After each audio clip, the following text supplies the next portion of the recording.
chers collègues, les étudiants également, bonjour. Je me joins à mes prédécesseurs pour féliciter et remercier le laboratoire Strike à travers M. Hervé qui ne ménage aucun effort pour essayer d'organiser ces périodes d'échange scientifique. En tout cas, nous vous remercions pour cette initiative et nous vous souhaitons que nous osons espérer que ça continue. Après les dyslipidémies et leurs complications que mes prédécesseurs ont brillamment exposées, il m'a été demandé de parler d'infections. Alors, j'ai choisi les infections urinaires du sujet âgé avec le profil de sensibilité aux antibiotiques. Pour aborder cette thématique, nous allons voir le plan à travers une brève introduction, les généralités, la présentation clinique, le traitement ainsi que le profil de sensibilité à travers une étude, une thèse qu'on a eu à mener ici à Niamey sur 3 hôpitaux. Donc l'hôpital général de référence, l'hôpital national Amir Boubacar Diallo et l'hôpital national de Niamey pour voir le profil de sensibilité des germes concernant les sujets âgés.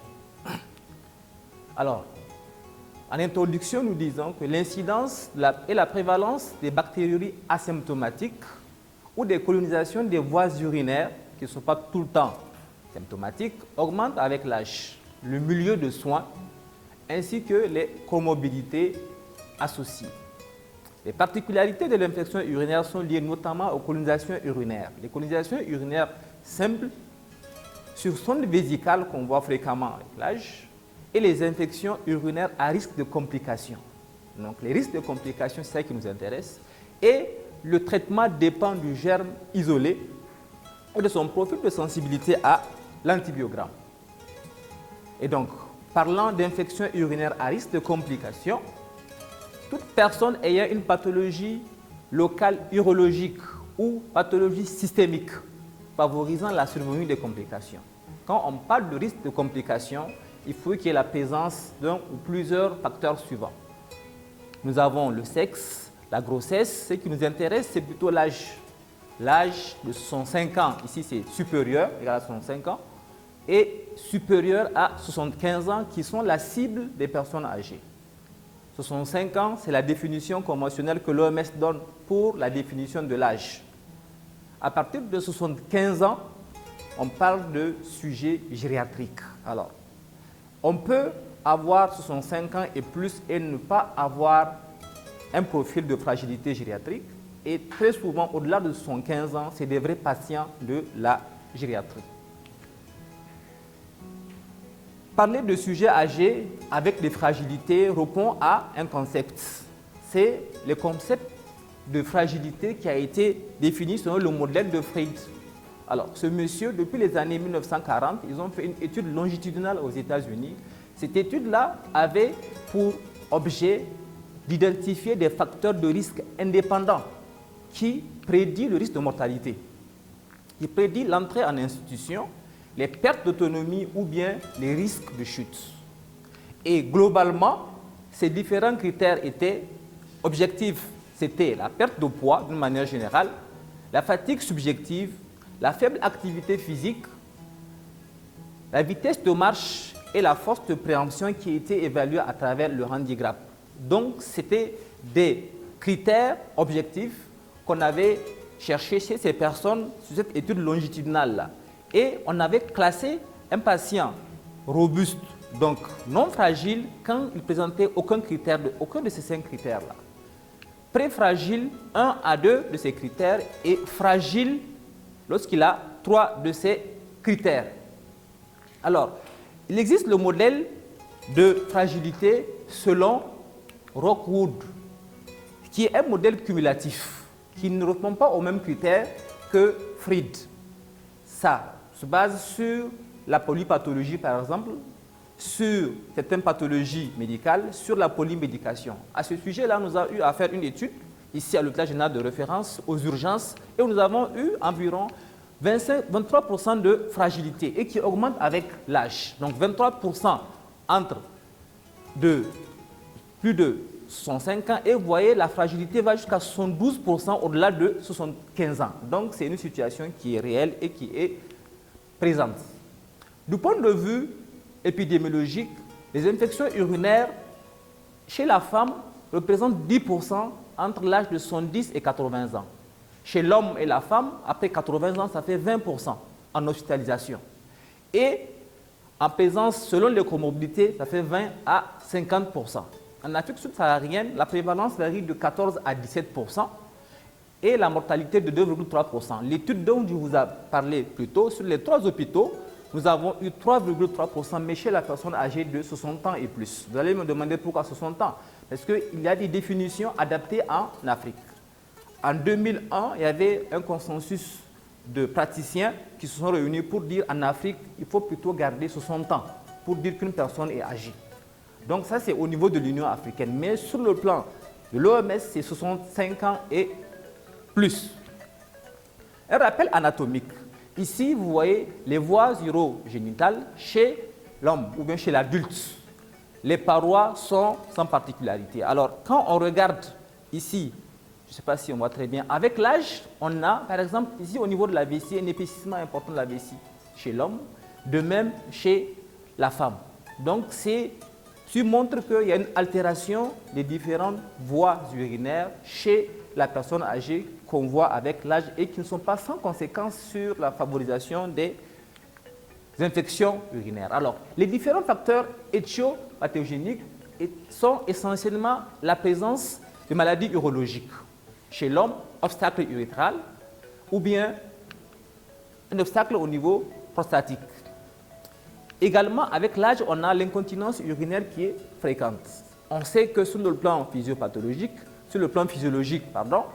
la continence, quand la vessie est remplie, progressivement il y a une dilatation et une contraction à travers le système parasympathique au niveau de l'urètre. Et pendant la vidange, on a une contraction du détrusor et ici une ouverture, une relaxation de ce muscle. Alors avec l'âge, avec ce qu'on a vu plus haut, avec la vessie qui est carrément épaissie, on assiste à des contractions qui sont anarchiques et à tout moment. Et c'est ce qui explique les infections urinaires et qui donne ce qu'on appelle les nicturies ou bien les urgenturies. Les facteurs étiopathologiques sont également généraux. Quand le sujet présente un diabète, des escarres ou bien chez la femme une carence estrogénique et une perte d'autonomie. Aussi, avec l'utilisation des médicaments tels que les anticholinergiques, donc les antidépresseurs tricycliques, ce sont des facteurs qui favorisent très souvent la survenue de ces infections. Ainsi donc, l'infection urinaire se fait d'une manière ascendante. La colonisation se fait par mécanisme ascendant à partir de la flore digestive. Donc les germes colonisent le périnée à travers la flore gastro-intestinale, la région du méa urétral, puis par voie ascendante la vessie. Ainsi donc, la longueur de l'urètre, qu'on sait qu'il est courte chez la femme, et avec l'âge qui se rétrécit encore, la tonicité et le flux urinaire sont des facteurs qui favorisent beaucoup l'infection urinaire chez la personne âgée. Sur l'étude qu'on avait menée, nous voyons que c'est des aspects socio-démographiques qui nous renseignent sur notre pratique. C'était environ 110 patients âgés, avec une moyenne d'âge de 70,8 ans quand même, c'est des patients qui sont âgés. Et c'est une étude où on a collecté des urines qui viennent des 3 hôpitaux, mais également à titre externe, au niveau des laboratoires. Et nous avons vu que les demandes de CBU externes, 83%. Les signes fonctionnels étaient, les motifs plutôt, étaient des brûlures mictionnelles dans 53%. Et remarquez que beaucoup de bulletins ne sont pas renseignés. Donc il faut renseigner les bulletins pour les ECBU afin d'avoir un profil des motifs pour aider le praticien. Les différents germes en cause, selon la littérature récente, c'est essentiellement un milieu communautaire Escherichia coli, donc qui revient toujours, c'est ça, qui est un entérobactérique, donc qui n'est pas nouveau. À l'hôpital ou en milieu institutionnalisé, c'est des bacilles gram-négatifs tels que le proteus, le Klebsiella. Chez l'homme, pour les prostatites spontanées, c'est essentiellement E. coli, donc ça ne change pas. Et en cas de colonisation ou d'infection polymicrobienne, c'est le Pseudomonas qu'on retrouve. Sur l'étude qu'on avait réalisée, ça reprend la même chose avec 60% des cas de E. coli, les Klebsiella 25% des cas, les Serratia 6,3% des cas. Donc ils vont dans le sens de ce que la littérature dit. Un mot sur la colonisation urinaire ou bactérienne. Ainsi donc, on parle de colonisation urinaire ou bactérienne symptomatique lorsqu'on a des symptômes d'irritation vésicale. Il s'agit essentiellement des brûlures mictionnelles, la polacurie, qui sont des urines qui sont fréquentes mais de petites quantités, la présence de fièvre, des douleurs pelviennes, des douleurs abdominales ou de rétention aiguë des urines. Aussi, la pyélonéphrite va se manifester par la fièvre, frissons, des douleurs abdominales ou bien la complication de cette pyélonéphrite peut donner un choc septique ou chez la personne âgée un trouble neurocognitif léger tel qu'une confusion mentale. Alors, la colonisation urinaire chez la femme, bien sûr, chez la femme, dans un contexte comorbidité, n'est pas considérée comme étant infection urinaire. À ce niveau-là, on ne fait pas de traitement, sauf si une intervention chirurgicale est programmée. Mais chez l'homme, la bactérie asymptomatique équivaut à une prostatite chronique et en ce moment-là, il faut documenter si possible et il faut traiter. Ici, on a les germes dans notre étude qu'on a faite en fonction des douleurs, des symptômes. On avait remarqué que les brûlures mictionnelles étaient retrouvées beaucoup plus en cas de E. coli. Les douleurs abdominales renseignées également étaient. Donc, remarquez qu'il y a la fièvre, il n'y a pas assez de fièvre rapportée. C'est vrai qu'il y a beaucoup de bulletins qui n'étaient pas renseignés. Mais quand même, ça donne une idée sur les différents symptômes qu'on rencontre avec l'âge. Donc, la fièvre n'est réellement pas au premier plan. Sur l'examen complémentaire, il faut faire la bandelette urinaire qui a une bonne valeur prédictive négative. C'est-à-dire que quand elle est négative, très souvent, il ne faut pas continuer. Mais quand elle est positive, il faut demander le CBU. Et en ce moment-là, le CBU va nous donner une information sur la leucocyturie, sur la bactérie, qui est significative selon le germe trouvé. Ici, c'est supérieur, bien sûr, ou égal. Donc, 10 puissance 3, unité formant colonie par millilitre. C'est comme ça qu'on évalue les germes au niveau de laboratoire. Pour les cystites aigus, 10 puissance 5 pour les cystites et autres bactéries. Ici, nous avons 10 puissance 4 pour les pyélonéphrites et les prostatites. Sur l'étude qu'on a réalisée, les troubles, l'aspect macroscopique était trouble dans 95% des cas, les leucocyturies également, dans 95% des cas retrouvés sur l'échantillon, et la bactérie dans 96,4% des cas. L'infection urinaire sur sonde vésicale. La sonde vésicale est un facteur de risque principal des bactérémies nosocomiales, donc pris dans le milieu hospitalier. Avec la sonde, les signes, c'est essentiellement l'hyperthermie, l'hypothermie, les hypotensions, les troubles cognitifs et les léthargies chez la personne âgée. Sans sonde, c'est les mictions douloureuses, la polacurie ou bien les douleurs suspiviennes. Ici, il faudrait, pour poser le diagnostic, il faut une bactérie supérieure à 10 puissance 5 unités formant colonie avec présence d'un ou deux espèces. Pour les règles de traitement de l'infection urinaire sur sonde, en général, on ne traite pas par antibiotiques.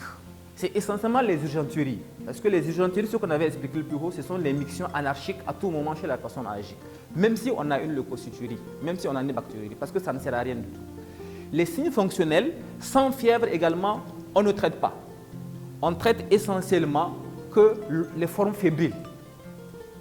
Et en ce moment-là, lorsqu'on traite, il faut faire un changement de sonde vésicale au minimum 24 heures après le début de l'antibiothérapie. Pour l'examen complémentaire, en milieu hospitalier, il faut faire une imagerie, une échographie des voies urinaires ou bien un uroscanner. Au niveau urinaire sanguin sur le plan biologique, un ECBU sur prélèvement direct ou bien sur sonde. Et à ce niveau, sur le plan biologique, la CRP est généralement supérieure à 150 mg par litre et en cas de pyélonéphrite, il faut faire des hémocultures.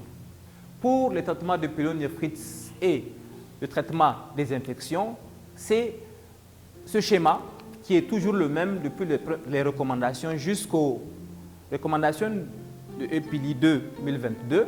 En cas de signes fonctionnels urinaires et de lombalgie fébrile, donc très souvent, c'est la pyélonéphrite aiguë. Et chez la femme âgée, il faut faire le bilan.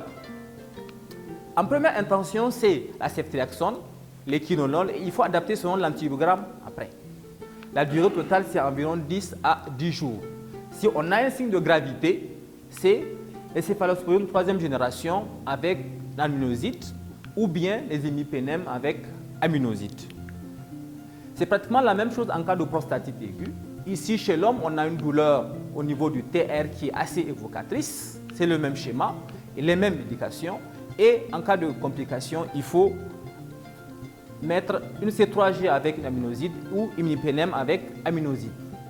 Par rapport au profil de sensibilité de l'étude que nous avons eu à réaliser, globalement, nous avons la sensibilité qui est fréquente avec la phosphomycine, 70%, imipenem 62% et amikacine 65%. Donc vous voyez avec la ceftriaxone classique, on a 29 ici et 63. Donc il y a une baisse, il faut faire attention aux prescriptions. Mais d'une manière plus précise, quand on regarde les différents germes, pour E. coli, par rapport à la phosphomycine, 91% de pourcentage de chute de sensibilité, imipenem c'est 87%, les aminosides 81% et le nitrofurantoïne 87%. Donc quand on regarde les autres C3G qu'on utilise, c'est assez bas pour la sensibilité. Concernant le Klebsiella, pour le Klebsiella, par rapport au bêta-lactamine, là, pratiquement toute la gamme est assez sensible, ainsi que les aminosides et les nitrofurantoïnes. Ici, le AMC, c'est l'amoxicillin acétylclavulanique, regardez 15%, et la ciprofloxacine, 36%. Concernant le Serratia, ici, pour les C3G, le cefodixime, la ceftriaxone et la ceftadizine sont assez sensibles. Pour l'amoxicillin acétylclavulanique, c'est bas. Donc pour les aminosides et la nitrofurantoïne, c'est essentiellement sensible. En conclusion, nous avons des messages importants à passer. La bactérie asymptomatique chez la femme, il ne faut pas traiter. L'infection urinaire basse chez la femme doit être documentée. Les pyélonéphrite aiguë chez la personne âgée, il faut faire une antibiothérapie par voie parentérale. Une imagerie précoce dans les heures pour rechercher une obstruction des voies urinaires. Et l'infection urinaire chez l'homme, c'est différent. L'infection urinaire chez l'homme, excusez-moi, l'infection urinaire chez l'homme, c'est essentiellement les prostatiques qu'il faut traiter comme étant des infections chez la personne âgée avec une antibiothérapie. Et il y a une ligne qui manque, c'est que la colonisation bactérienne est différente de l'infection sur sonde. Vous vous souvenez, pour la sonde urinaire, il faut qu'il y ait des formes fébriles pour traiter. Je vous remercie pour votre attention.